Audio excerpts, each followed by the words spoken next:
The worst part of betrayal isn't what they did. It's what it does to you next. It's the 3 a.m. replays. Going back through every conversation, every laugh, every moment you defended them. Searching for the lie buried inside of it. It's the way you start flinching at people who haven't done anything wrong yet. The way you get quieter, colder, more guarded. The way you start treating trust like a debt you can't afford to take on. That's the real damage, not the act itself. The infection it leaves behind. And most people never treat it. They just carry it. From relationship to relationship, year to year, until the wound they never cleaned becomes the lens through which they see every person who tries to get close to them. The Stoics knew this. They lived in courts full of political betrayal, false loyalty, and knives aimed at backs. Marcus Aurelius had senators conspire against him. Epictetus had his freedom stripped by his own master. Seneca watched everything he built get dismantled by the emperor he served. And yet, not one of them became bitter. Not because they were above the pain, because they had a precise, almost surgical method for moving through it without letting it hollow them out. That's what this video is about. The psychology behind the wound. To understand the Stoic solution, you first have to understand what betrayal actually does to the human mind, because it's not what most people think. When a stranger wrongs you, your brain files it cleanly. Threat detected, anger processed. Move on. When someone you trusted wrongs you, the brain does something far more destructive. It rewrites the past. Every memory you shared with that person gets contaminated. Your mind goes back through months, maybe years, and retroactively flags moments. Was that real? Was this manipulation? Did any of it mean what I thought it meant? Psychologists call this retroactive narrative collapse. And it is brutal. Because you're not just losing a relationship. You're losing an entire version of your history. Layer on top of that the identity fracture. Because when you trust someone deeply, they become part of how you understand yourself. Their belief in you props up your belief in you. So when they betray you, it doesn't just feel like they rejected you. It feels like proof that the version of you they knew was never real. That's why betrayal produces grief, not just anger. Grief. Something real died, not only the friendship, but the story you were living inside of. And people escape this grief in one of two ways, both of which make things worse. Exit 1. Rage. They turn the wound outward.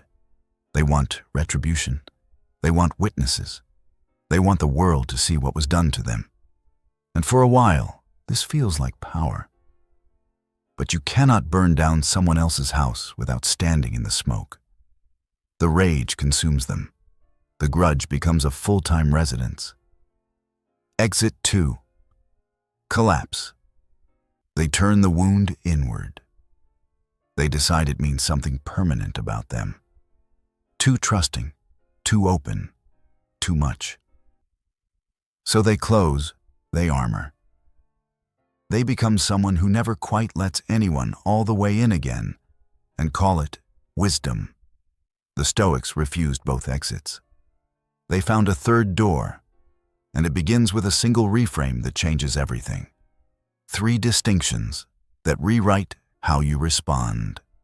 Marcus Aurelius wrote in Meditations, a private journal, meant for no one's eyes but his own, about the men who deceived him, undermined him, conspired against him from within his own court.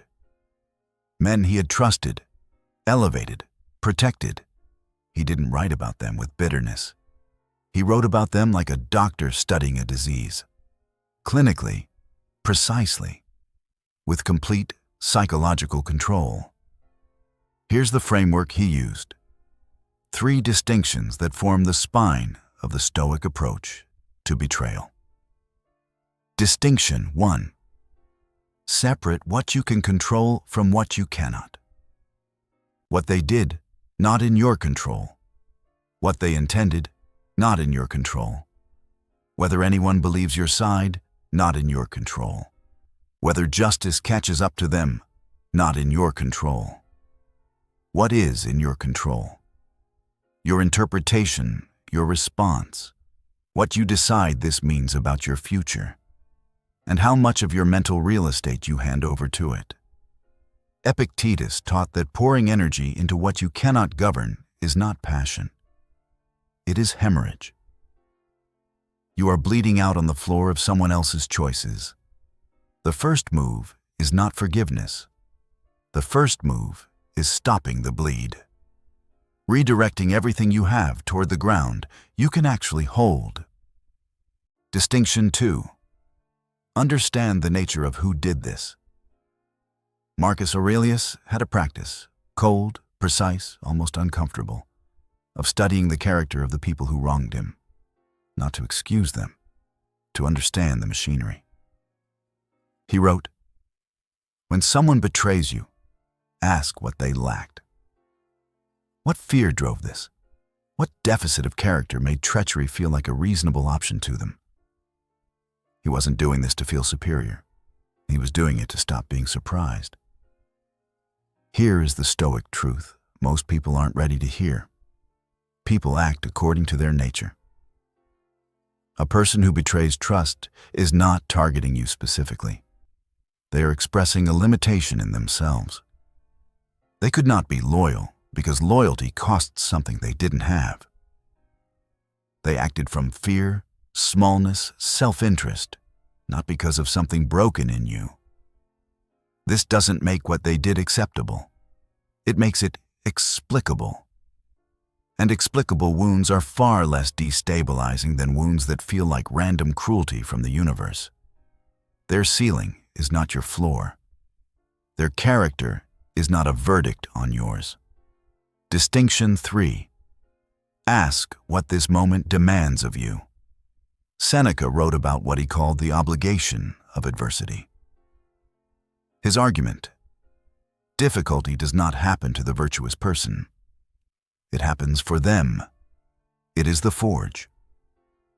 Every betrayal you survive without becoming bitter is evidence of something unbreakable in you. Every wound you metabolize without letting it poison the next person who tries to love you, that is an act of extraordinary character. Seneca forces the question, what does this moment require of me? Not what do they deserve? Not what do I feel? What is this moment asking of me? Because here's what's at stake. You get to decide what this betrayal becomes in the story of your life. The event that closed you, or the event that showed you exactly what you're made of when the people you chose fail you. That is not a small decision. That is the architecture of your entire future, built on a choice made in the rubble. How to actually move through it. Philosophy means nothing if it doesn't have boots on. Here are 4 concrete practices, direct from Stoic tradition, for moving through betrayal without losing yourself. Practice 1. The 24-hour containment window. In the immediate aftermath, your rational brain is largely offline. You're being run by raw survival instinct, reactive, explosive, unfiltered. Epictetus taught that the gap between stimulus and response is where all human freedom lives. Your only job in the first 24 hours is to protect that gap. Do not send the message. Do not make the call. Do not light the match. Write everything, every furious, wounded, devastating thing. Feel all of it.